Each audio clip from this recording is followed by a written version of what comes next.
परंपरागत जीवन शैली और उनका कौर परिवार के साथ ठहरने की बात दिल्ली के राजनीतिक हलकों में कही जाने लगी। हालांकि प्रेस ने कभी इसे बड़ा इश्यू नहीं बनाया और इसलिए अटल की व्यक्तिगत जिंदगी जांच के घेरे में नहीं आई। जिस दिन मिसेज कौल का निधन हुआ उस दिन इंडियन एक्सप्रेस ने लिखा, दोनों यानी अटल और मिसेज कौल ने अपने रिश्ते को कोई नाम नहीं दिया और दोनों ने इस पर हमेशा चुप्पी भी साधे रखी, इसे कभी हवा भी नहीं दी। मिसेज कौल के निधन पर प्रेस के एक वर्ग ने उन्हें अटल का पारिवारिक सदस्य कहा। अटल के घर से मिली रिलीज में उन्हें ऐसा ही बताया गया था। क्योंकि अटल खुद अल्जाइमर रोग से ग्रस्त हो चुके थे, लिहाजा इस रिलीज को ड्राफ्ट करने में उनका कोई योगदान नहीं था। हकीकत में वह अटल के जीवन का सब कुछ थी। वो उन्हें भावनात्मक संबल देती थी। राजनीतिक शकील भी मिसेज कौल के महत्व को हमेशा मानता आया है। उनका निधन जब हुआ तब 2014 के आम चुनाव के अभियान जोरों पर था, लेकिन तब भी मिसेज कौल के अंतिम संस्कार में लाल कृष्ण आडवाणी, राजनाथ सिंह और सुषमा स्वराज मौजूद रहे। सोनिया भी अटल के निवास पर पहुंची, यहाँ तक कि ज्योतिरादित्य सिंधिया भी उनके अंतिम संस्कार में पहुंचे।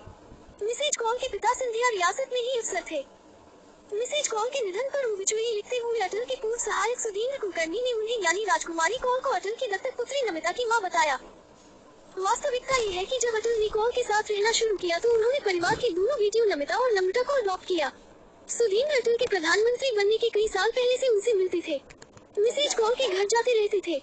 वो उन्हें दयालु महिला बताते थे, जिनका चेहरा तो मातृत्व लिए हुए था ही साथ ही दिल भी वैसा ही था। कुलदीप नैयर ने टेलीग्राफ में लिखा था, संकोची मिस कौल अटल की सब कुछ थी। उन्होंने जिस तरह अटल की सेवा की वह कोई और नहीं कर सकता था। वो हमेशा उनके साथ रही।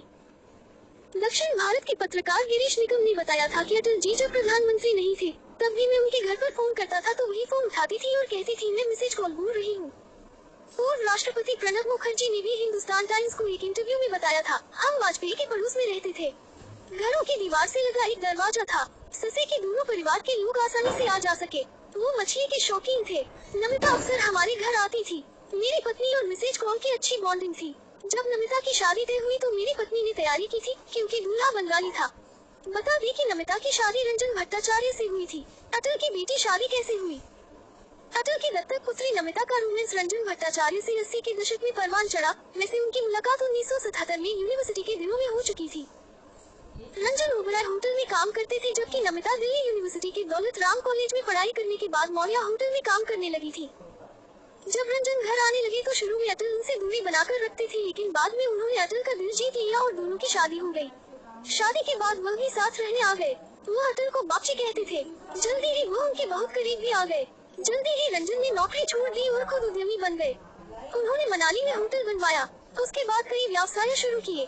कई शहरों में कार्लसन और चाणक्य होटलों के साथ संयुक्त उपक्रम शुरू किया। जब अटल की सरकार महज 13 दिनों तक चली थी, तभी उन्होंने उसमें रंजन को ऑफिसर ऑन स्पेशल ड्यूटी को नियुक्त किया। हालांकि जब अटल दोबारा 5 साल के प्रधानमंत्री बने तो रंजन को कोई आधिकारिक पोजीशन तो नहीं मिली, लेकिन उनका प्रभाव राजनीतिक और कारोबारी सर्किल में बहुत ज्यादा था। वो प्रधानमंत्री हाउस में ही रहते